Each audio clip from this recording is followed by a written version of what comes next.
Redditors, what are some seriously scary / disturbing ass stories that did indeed happen to you or someone you know? My dad was a Boy Scout leader. They were always up to something almost every weekend. One night dad left with the boys to go camping. Usually, I would go with them, but dad didn't want me to come along this time. Later that night, I'm woken up to my mom in a panic because someone is coming in. We lived in South Africa. It was my dad. I noticed he was covered in blood. He told mom something and then started bawling his eyes out. I had never seen my dad cry before that day. He was driving the boys to their camping site -5 boys in the back of his ute/truck. This was in Stillies, legal where I grew up. 6 boys in the other truck behind them. Dad was pulling a trailer with all their gear. Whilst going 100 km/h, the trailer hits a pothole, and the weight on the trailer being so heavy, the trailer flipped. The car behind drove into the trailer and he flipped too. Dad got himself out of the car and immediately tried looking for the boys. They were strewn all over the highway. Several had compound fractures, broken bones which have pierced through the skin. Almost all had gravel burn. He always made the boys wear helmets in the back. He then found one of his boys lying in a pool of blood with his brain exposed. He wasn't wearing his helmet. He told the boys he didn't need it and took it off where my dad couldn't see him sitting. He was never the same after that day. A very large piece of him died that day. He spiraled into depression and it still haunts him to this day. I used to live next door to this girl who used to go out with this guy. The girl was the typical girl next door, bubbly, friendly and generally nice to everyone. The guy seemed fine, didn't know him well, but any interaction I had with him was affable enough. So the girl next door had a dog, a yappy, irritating terrier that never stopped barked and would chase you up the street. She loved the dog. As her next door neighbor and friend for 10 years, I can attest that the dog was annoying, but it meant no harm. Basically a yappy, happy idiot. Coming back to the guy, he got it into his head that she was spending too much time with the dog and that it was impacting their relationship. Seemingly he expressed this a couple of times. The girl maintained her relationship with both guy and dog. This, apparently, did not sit well. Suddenly, the dog took ill and died. It emerged that the guy had used weed killer to poison the dog's food. The dog died.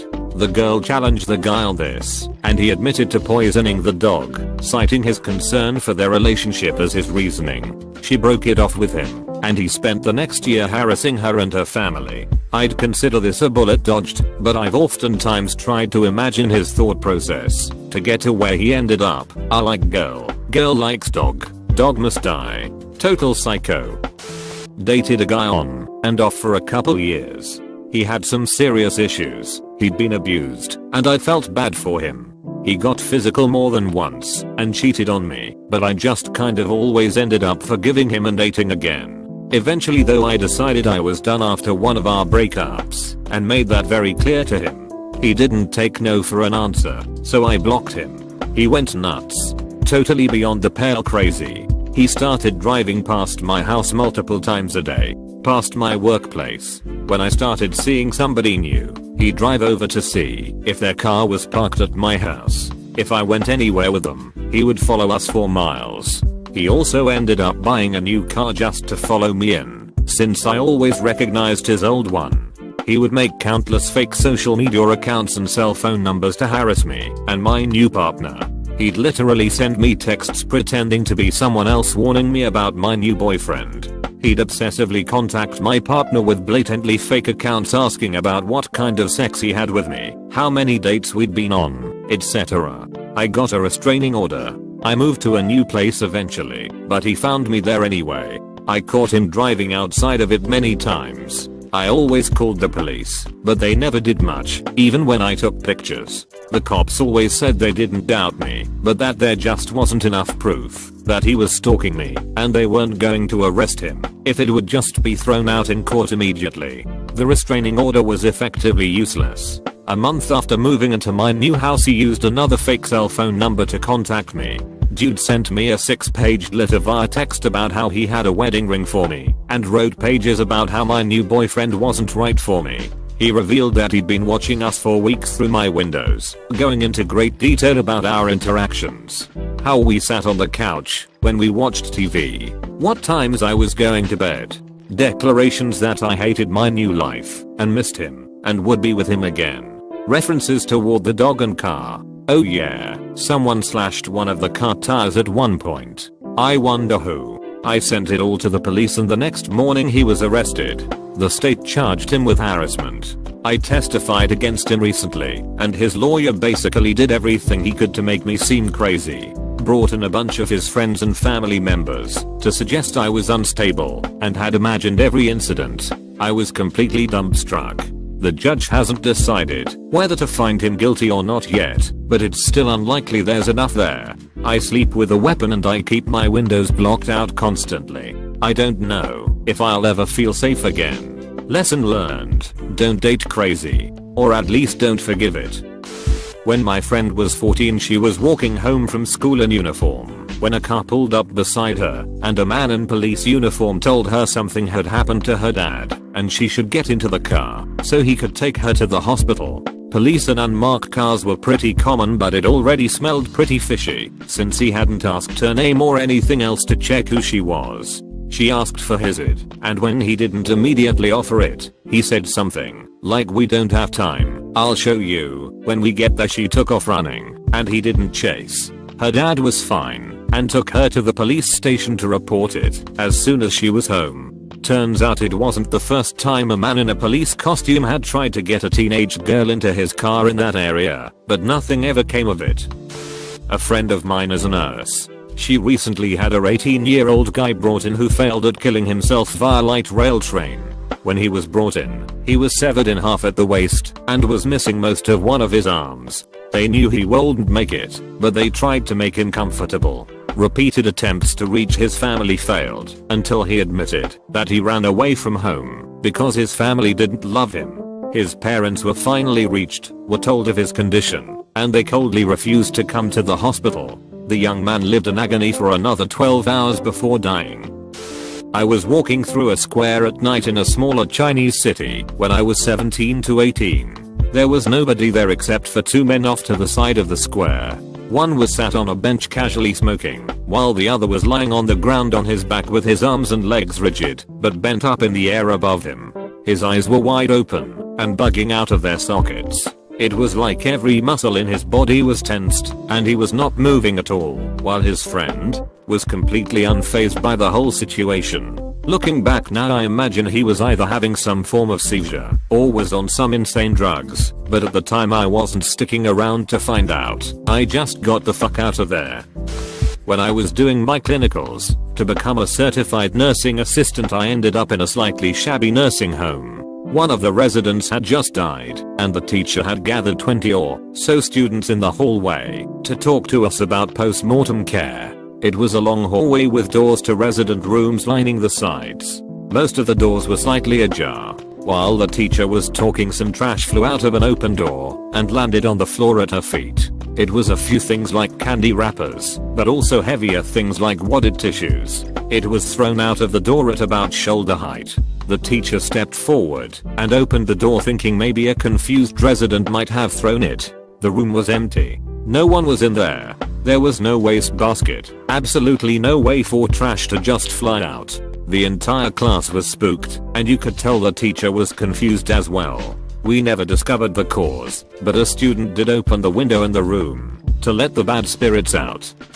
A few years ago, I moved out of my parents' house. Shortly after, my dog's health started to decline. She was 16 as it was, and she started having seizures. One day, my mom calls me and asks me to come over when I get off of work. So I do, not thinking much of it. I get there, and she tells me my dog died the night before, and they buried her in the backyard, and she gave me her dog bed. A few days later, I stopped by my parents' house to get my mail, and while I'm outside at the mailbox, my dog comes running up to me. I was freaking terrified. Turns out, my dog hadn't died. She had a seizure while my parents weren't home and ran out the door when they got home. When she didn't come back, my mom decided it would be easier to just tell me that the dog had died. My dad didn't want to tell me yet. We had to have her put down a few days after that though. I heard this story from my dad. One of his co-workers' mom had lived alone. One morning, she had woken up unable to move her limbs. She waited for 2 days stuck in her bed, unable to do anything. Lucky for her, someone, I don't remember who, happened to come to visit her on the 3rd day. Turned out she had an infarction in her brain, and it had made her unable to move. She was hospitalized for a long time because she got into a really bad condition during those 2 days she spent stuck in place. At least for me, the idea of waking up unable to move and waiting 2 days alone, expecting that you die, is really disturbing.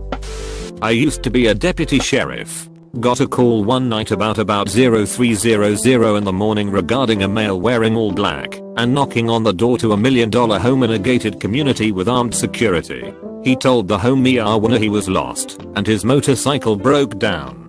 The homeowner, an older couple in their 60s, did not open the door and offered to call the cops. The male suspect left and then came back about 20 minutes later and tried again, but was told to kick rocks. We pulled him over on the freeway and spoke with him. He was a younger white kid whose residence was in the ghetto of a major city which bordered our county. He was wearing a black suit, but it was sort of ill-fitting and just didn't look right. Like maybe mom got it for him a few years prior.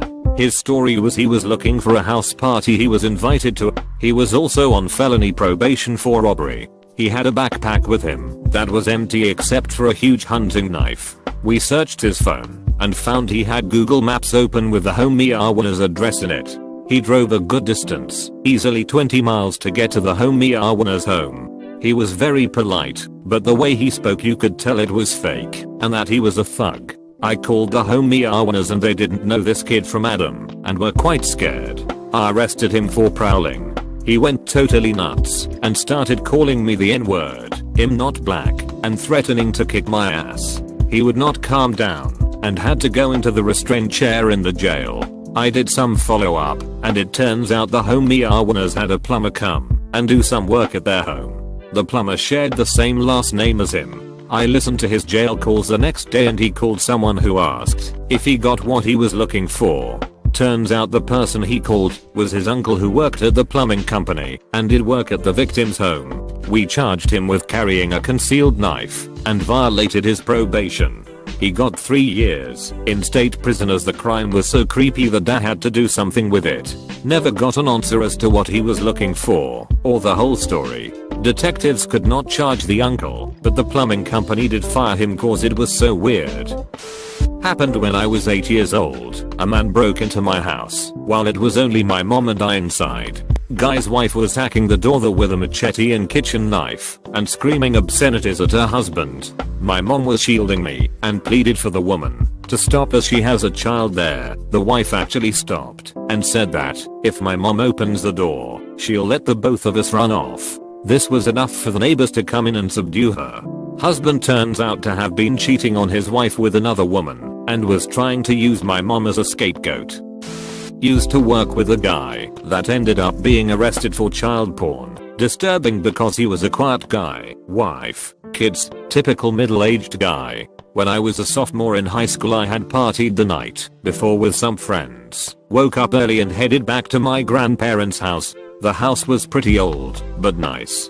My friend and I went upstairs where we ended up just taking a nap.